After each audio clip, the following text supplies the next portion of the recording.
Hello everyone. Today we are going to start exercise 3.5 and in this exercise we are going to learn a new method that is cross multiplication method. तो इस वाले method में हमको क्या करना है, दो इक्वेशंस दिए हुए हैं, उसमें से हमको cross multiplication method find out करके उसके सॉल्यूशन निकालने हैं।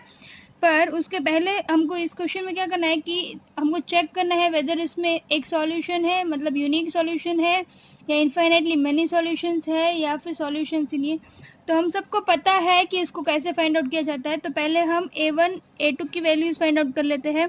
यहाँ पे 1, यहाँ पे 3, b1 और b2 की वैल्यूज़ फाइंड आउट कर लेते हैं। That is -3 by -9 that is equals to, again उसको कट करेंगे तो 1/3। और c1 बाई c2 की वैल्यू क्या आएगी, -3 बाई -2, तो माइनस माइनस कट क्या बचेगा, 3/2, राइट। तो हमारे पास a1 a2 b1 b2 और c1 c2 की वैल्यूज है। तो हमको क्या पता चला कि इधर से a1 by a2 is equals to b1 by b2, right. ये दोनों इक्वल है, पर that is not equals to c1 by c2। तो इससे क्या पता चलता है कि उसके पास यहाँ ये दोनों इक्वल है but this is not equal. It means this two lines are what, parallel. जब भी ये दोनों लाइन्स पैरेलल होगी it means it has no solutions. Okay, they have, हम क्या लिखेंगे, दे हैव नो सॉल्यूशंस, उसके पास कोई सॉल्यूशन ही नहीं है। अगर उसके पास यूनिक सॉल्यूशन होता तो हमें उसको फाइंड करना रहेगा, पर इधर सॉल्यूशन ही नहीं है। तो क्वेश्चन नंबर 2 है 2x plus y equals to 5 and 3x plus 2y equals to 8। तो उसमें से हम a1 बाई a2 की वैल्यूज़ फाइंड आउट कर लेते हैं। तो that will B 2/3। b1 by b2 की वैल्यूज़ फाइंड आउट करेंगे तो 1/2, और c1 बाई c2 की वैल्यूज़ फाइंड आउट कर लेंगे तो वो क्या हो जाएगा, ये 5 उस साइड चला जाएगा, इसलिए वो हो जाएगा -5 बाई -8। हमेशा इसको कैसे करना है, ये इस साइड जाने देंगे। तो देखिए मैं लिख के भी दिखा देती हूँ, इसको कैसे लिख सकते हैं, 2x plus y minus 5 equals to 0 and 3x plus 2y minus 8 equals to 0। Okay, तो ये इसमें से हमको क्या पता चला कि a1 by a2 is not equals to b1 by b2, right. यहाँ पे तो ये ही दोनों इक्वल नहीं है। तो जब हमारे पास ऐसा है कि a1 by 2 is not equals to b1 by b2, it means what, this has unique solution. उसके पास कितने सॉल्यूशंस है, यूनिक सॉल्यूशन, मतलब उसका एक कोई सॉल्यूशन है जहाँ पे एक पॉइंट पे ये दोनों लाइंस इंटरसेक्ट हो रही, राइट। तो let us find out the solution, but remember that we need to do it by cross multiplication method. तो मैं आपको वो भी अभी सिखा रही हूँ। सो नाउ हमको क्रॉस मल्टीप्लिकेशन करना है। तो मैंने फिर से दोनों इक्वेशंस को लिख दिया है, ये जनरल फॉर्म में है। ये साइड जो था मतलब कॉन्स्टेंट्स वो सब इस साइड आ गया। Okay, now will write bye cross multiplication method. तो पहले क्या हमको करना है हमेशा कि पहले हम लिखेंगे x by something equals to y by something equals to 1 by something. हम नीचे कुछ लिखना है, देखिए अभी ये क्या लिखना है वो मैं आपको समझा रही हूँ। सपोज कि मैं x बाई समथिंग लिख रही हूँ, तो x वाले जो टर्म्स होंगे उसको हाइड कर देने का। ओके, x के टर्म्स को हाइड कर दिया तो इधर जो भी बचा उनके कोएफिशिएंट्स को मेरे को नीचे लिखना है। लाइक इसका कोएफिशिएंट क्या है 1, इसका 2, तो 1 2, इधर मैं लिखूंगी 1, इधर 2, इधर पे -5 और -8, यहाँ पे आएगा -5 और यहाँ पे -8। आया समझ में, मतलब x बाई 1 2 -5 -8। अब इसके साथ मल्टीप्लिकेशन कैसा करना है, क्या करना है, मैं आपको समझाती हूँ। पर पहले आप y का देख लीजिए। तो y है तो y डिवाइड बाई क्या, तो y डिवाइड बाई, तो y वाला हमको ढक देना है, बाकी के दो लिखने हैं, राइट। तो पहले याद रखिएगा कि हमेशा y के फॉर्म जब मैं y में लिख रही हूँ तो पहले ये आएगा फिर ये आएगा, पहले कांस्टेंट लिखेंगे फिर ही लिखेंगे।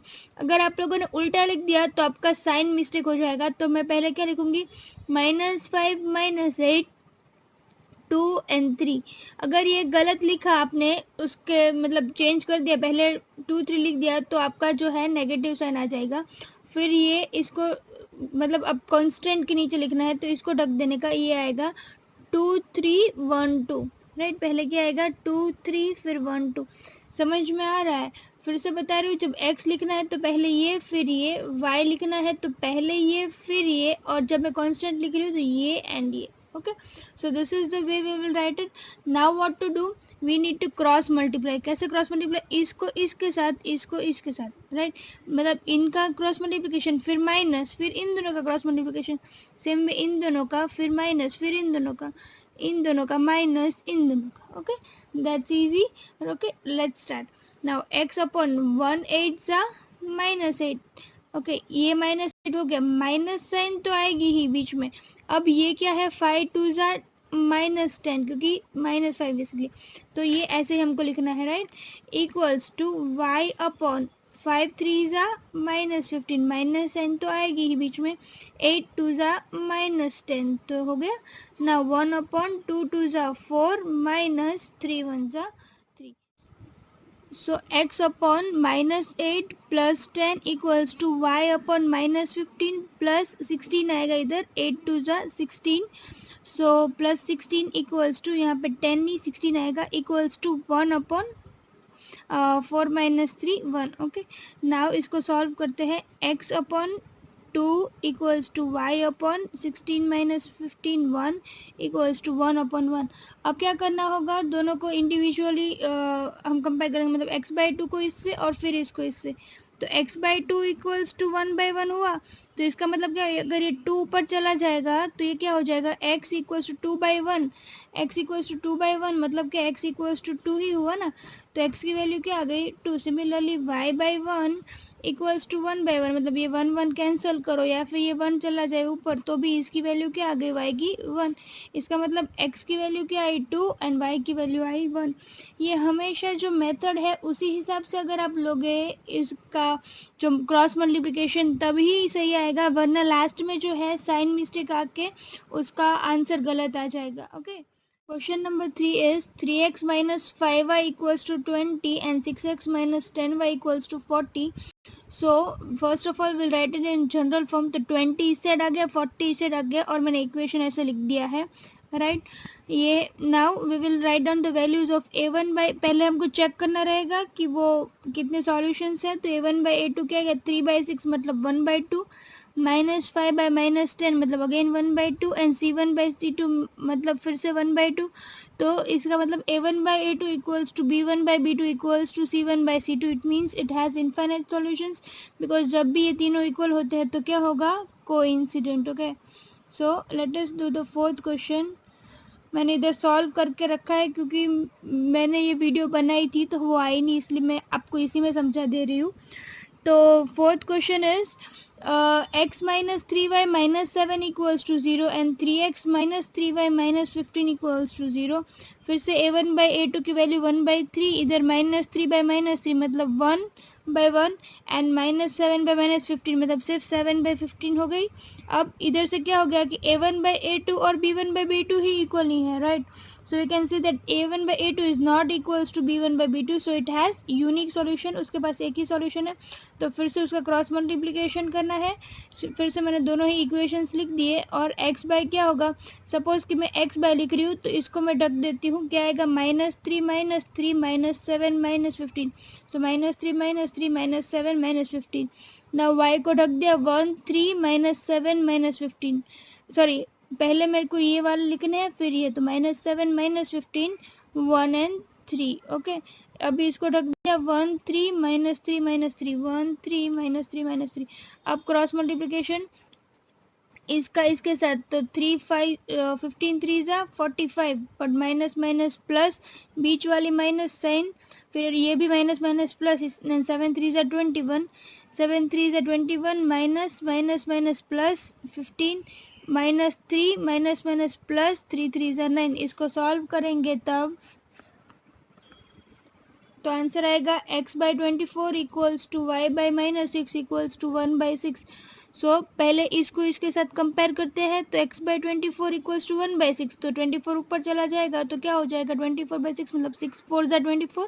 तो x की वैल्यू आ गई 4 और y को जब इससे कंपेयर करूँगी तो -6 ऊपर गया तो x की वैल्यू क्या आ गई, -1. इसका मतलब है कि x equals to 4 and y equals to -1. That is the answer.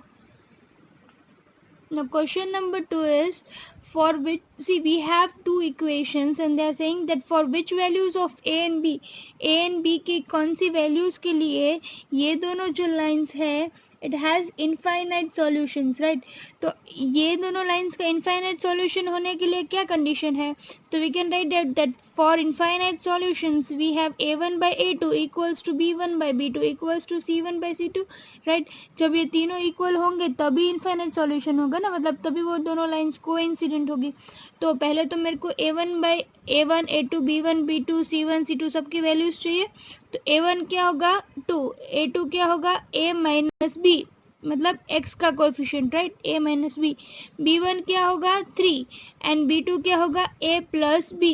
आ रहा है समझ में. अगेन c1 क्या होगा 7 एंड c2 क्या होगा ये entire term that is 3a plus b minus 2. Okay, this is it. Now we know that for infinite solutions what we need is infinite solution कब हो गए, जब ये कंडीशन फुलफिल होगी. तो हम उस हिसाब से लिखते हैं कि a1 लिखूंगी मैं a1 by a2 equals to b1 by b2 equals to c1 by c2, right. तो ये तीनों को ऐसे लिख दिया. फिर मैं दो को कंपेयर करूंगी and then I will get the values. तो पहले इसको और इसको मैं कंपेयर करती हूँ. तो अब जब हमने ये दोनों ही लिए हैं तो उसको कंपेयर करके क्रॉस मल्टीप्लिकेशन करके लिखते हैं. तो 2 into a plus b that will be 2a plus 2b, right. 2 इसके साथ मल्टीप्लाई, फिर 2 इसके साथ, अगेन ये 3a माइनस 3b हो गया, राइट. तो अब क्या करना होगा, 2a को उस साइड भेज देती हूँ. तो 3a माइनस 2a क्या हो जाएगा a इक्वल्स टू 2a इधर है 3a इधर आ गया तो ये क्या हो जाएगा 5b. तो हमारे पास पहला इक्वेशन आ गया कि a इक्वल्स टू 5b, उसको मैं इक्वेशन 1 दे देती हूँ. अब मैं इन दोनों को कंपेयर करूँगी, राइट. तो will write down that now 3 upon a plus b ये दोनों is equals to 7 upon 3a plus b minus 2. अब इनको कंपेयर कर लिया तो let's see and cross multiply it. Okay, so we'll do 3 into this entire thing. So this will be 3 into 3a plus b minus 2 equals to 7 into a plus b, that is equals to 3 3s are 9a plus 3b minus 6 equals to 7a plus 7b. Okay, so now we will be doing we'll solve this and that will be 7a इधर आ गया तो 9a minus 7a मतलब 2a और इसको 3b और ये 7b भी इधर आ गया तो minus 4b minus 6 equals to 0. तो इसको कैसे लिख देते हैं हम 2a माइनस 4b, 6 इधर जाने देती हूँ तो प्लस 6, ये इक्वेशन 2. यहाँ पे हमारे पास a की वैल्यू है 5b तो उसमें हम सब्स्टिट्यूट कर देते हैं की वैल्यू हम 5b रख देते हैं. तो वो है a की जगह पे 5b minus 4b equals to 6. सो 5 2 ज़ा 10b minus 4b equals to 6, that will be 6b equals to 6. So b की वैल्यू क्या आ गई 1. ओके, नाउ b की वैल्यू 1 तो आ गई. हमारे पास ऑलरेडी ये था कि a की वैल्यू क्या थी 5b, तो हम क्या लिख सकते हैं 5 into 1 that is equals to 5. तो a की वैल्यू भी हमको मिल गई 5 और b की वैल्यू भी हमको मिल गई 1. So the answer is a is equals to 5 and b equals to 1. Now in question number 2 we have these two solutions and they are saying that for which value of k the linear equation have no solution. हमको क्या चाहिए no solution. No solution मतलब parallel होने चाहिए. तो वो किस condition में होंगे, तो पहले मैं a1 और a2 की वैल्यूज लिख लेती हूँ. a1 equals to 3, a2 equals to 2k minus 1, b1 equals to 1 and b2 equals to k minus 1, c1 equals to 1 and c2 equals to 2k plus 1. Okay, तो ये सब हमको a1 a2 b1 b2 c1 c2 की values मिल गई. अब क्या करना है, we need to find out that for which values it has no solution. तो नो सॉल्यूशन कब होगा, फॉर हम लिखेंगे for no solutions it will B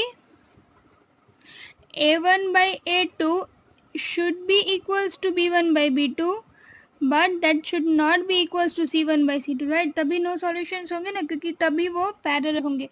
तो पहले मेरे को a1 by a2 equals to b1 by b2 लिखना है. तो that will be 3 by a1 by a2, so 3 by 2k minus 1 equals to 1 upon k minus 1. Let us do it. 3 को इसके साथ multiplication 3 into k minus one equals to ये 2k minus one into one मतलब 2k ही हुआ, तो ये हो जाएगा 3k minus three equals to 2k minus one. ये 2k इधर आ गया तो 3k माइनस 2k मतलब k इक्वल्स टू ये 3 उधर चला गया तो प्लस 3, 3 माइनस 1 2। इसका मतलब k की वैल्यू क्या आ गई 2। That means that for the value of k is equals to 2 that is equals to these equations are they have no solutions. Okay, so this is it. Now in question number 3 we have been given two solutions and they are saying that two equations and they are saying to solve these equations by substitution method and cross multiplication method. Okay, so we need to do by both the methods. So first of all we will do it by substitution method. तो substitution method के लिए पहले हमको क्या करना है, किसी भी एक को सब्जेक्ट ऑफ इक्वेशन बनाएंगे और फिर उसकी वैल्यू सब्स्टिट्यूट करेंगे। तो 8x plus 5y equals to 9, तो 8x क्या होगा 8x equals to 9 minus 5y। Okay, so x equals to 9 minus 5y by 8x की वैल्यू क्या आ गई 8। इधर मैं क्वेश्चन इक्वेशन नंबर 2 में उसकी वैल्यू सब्स्टिट्यूट कर देती हूँ। तो लिखेंगे substitute in equation 2 sorry, so that will be 3 into x की वैल्यू है 9 minus 5y by 8 plus 2y equals to 4. Let us do it. So that will be 9 3s are 27 minus 15y by 8 plus 2y equals to 4. So let us take the LCM as 8 minus 15y, 8 इसके साथ multiply हो जाएगा तो 8 to ज़ा 16y, ये 8 ऊपर चला गया फिर से तो 8 4 ज़ा 32। सो नाउ 27 जो है वो उस साइड जाने देती हूँ तो इधर पे क्या बच गया 16y माइनस 15y, तो वो क्या हो जाएगा y इक्वल्स टू 32 माइनस 27। तो y की वैल्यू क्या आ गई 32 माइनस 27 मतलब 5, तो y की वैल्यू हमारे पास आ गई 5, राइट। अभी उसको सब्स्टिट्यूट कर देते हैं x की वैल्यू में जो यहाँ पे हमारे पास थी उसको इक्वेशन 3 बोल देते हैं। तो लिखेंगे सब्स्टिट्यूट इन इक्वेशन 3, तो x इक्वल्स टू क्या है 9 माइनस 5 इंटू वाई बाई 8, तो 5 5 सा क्या हो जाता है 25, सो 9 माइनस 25 बाई 8, तो 9 माइनस 25 हो जाएगा minus 16 by 8, so it means the value of x is equals to minus 2. Okay, so we got the value of x as minus 2 and y as 5. Now we will do same questions by cross multiplication method and then we'll check whether they are same or not. So पहले तो हम उसको general form में लिख लेते हैं, that will be 8x plus 5y minus 9 equals to 0 and this will be 3x plus 2y minus 4 equals to 0. अब उसको लिखेंगे हम by क्रॉस मल्टीप्लिकेशन मेथड। तो हमको ये मेथड आ गई है, right. So let us do that. First of all x upon क्या होगा, हम x वाले टर्म्स नहीं लेंगे बाकी के टर्म्स लेंगे। So that will be 5 2 minus 9 minus 4, 5 2 minus 9 minus 4 equals to y upon y की टर्म को हाइड कर दो, that will be 8 3 minus 9 minus 4, 8 3 minus 9 minus 4 equals to 1 upon ये वाली टर्म हाइड कर दो 8 3 5 2, 8 3 5 2। देखिए हमने यहाँ पे मिस्टेक कर दी, पहले y की टर्म जब हाइड करेंगे तो पहले क्या आएगा माइनस 9 माइनस 4 फिर 8 3, राइट। तो इधर पे लिखूँगी माइनस 9 माइनस 4 और फिर इधर पे आएगा 8 एंड 3। ओके, देखिए अगर ये गलत कर दिया होता तो आंसर सेम नहीं आता दोनों को, right. So now let us do it.